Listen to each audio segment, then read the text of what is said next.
Hello there, internets. I have to apologize for not getting any videos out in the last month and a half, but real life has just been extremely busy and it's only going to get busier.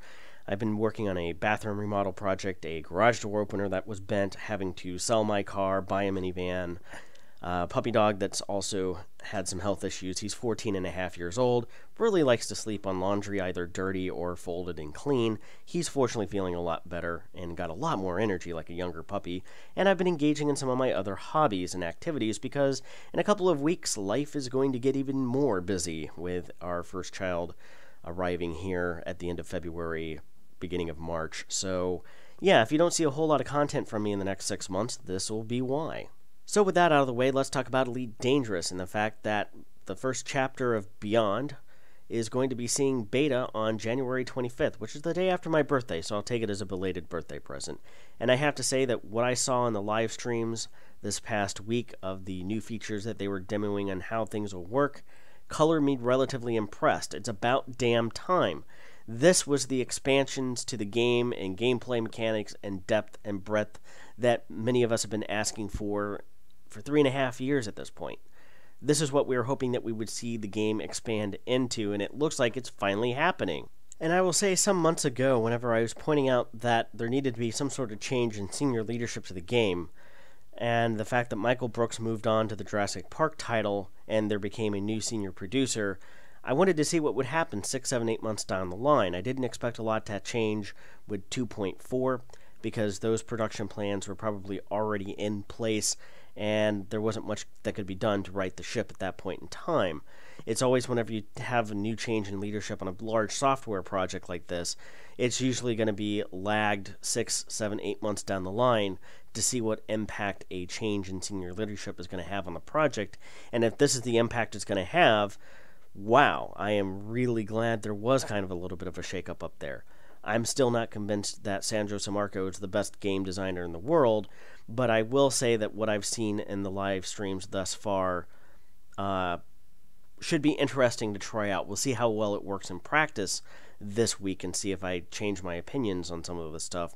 But let's start out with the changes to crime and punishment. Frankly, there's a lot of moving parts here, and until we actually get a chance to playtest this, I don't know if this is going to be enough to rectify the, quote, murder hobo problem in open without necessarily completely destroying PvP as collateral damage. I do like a lot of the individual aspects that are being implemented here, things such as if you are killed by another commander, part of your rebuy cost is added to their bounty, and ultimately the amount of money that they will have to pay when they are killed, and that amount is deducted from your rebuy cost. I think that that's a very fair way of doing it. I do like the idea of a notoriety or some sort of karma system having an impact. I would have liked it to have seen it not where you just have anonymous access, but just get completely denied docking rights if your notoriety is above a certain level throughout all Pilots Federation space, basically restricting you to having to go to anarchy systems and things like that to pay off bounties and fines and what have you. It's going to be interesting to see how all of these changes work together or don't work together, and I don't really think that I can form a conclusive opinion about it until we actually get to playtest it next week. Next up is the introduction of wing missions, and I have to say that this should have been there from day one of them adding wings. This is something we've been asking for almost 2 years since the initial introduction of the wings feature. And overall, I like what's there. Now, I know some people are going to complain, well, it could allow you to AFK farm for your friends. They wing up and one person completes the mission and everybody gets credit for it. And they have said that basically players will have to police this amongst themselves to make sure everybody's carrying their own weight. I don't really have a problem with that, but this is finally a tool that maybe you can get some of your other friends into Elite or back into Elite in order to work together as a group. And I think that this is also the foundations and showcases with the addition of this and also the repair mechanics for stations as to probably how fleet carriers are going to work later this year. Now, what I didn't see or hear, and maybe I just happened to miss it, was maybe how in-game guilds were going to be added and worked into the game. Again, maybe I just missed that and how that could all function with wings and stuff like that. But basically what I'm seeing here thus far, I think could add a lot more variety, especially when playing as a group, and finally give really people an excuse to group up for other activities other than just bounty hunting. There's some kill the Goliath missions and stuff like that that I hope are added in as wing shareable missions that would, I think, be fun to undertake. And I believe that the wing missions are supposed to be balanced out a little bit more for larger groups, interacting with that mission being a little bit more difficult than their solo counterparts. I'm all for these additions to the game, and that is probably the one feature that I'm most looking forward to testing in the beta. Next up is the technology brokers, and I have to say that at first glance this just looks like more grind and different grind, but I think a better grind design than what we've had with the Rengineers or the RNG Jesus Engineers. And this is basically eliminating the RNG part of it. It is, if you want to unlock this weapon or that ammo, you have to bring 50 of X, 60 of Y, and 30 of Z materials, or data, or what have you, in order to unlock that item. I think that's a better way of doing it than how the Engineers was executed. I still think that that's a primarily grind-oriented mechanic.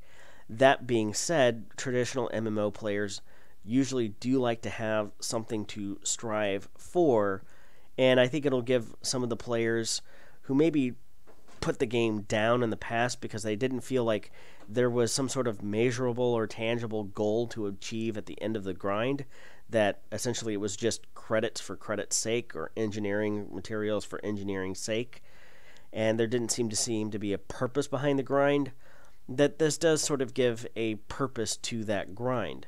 Whether or not it will seem like it's any less grindy than it is now, again, we'll have to play test it to see how well all of that works out.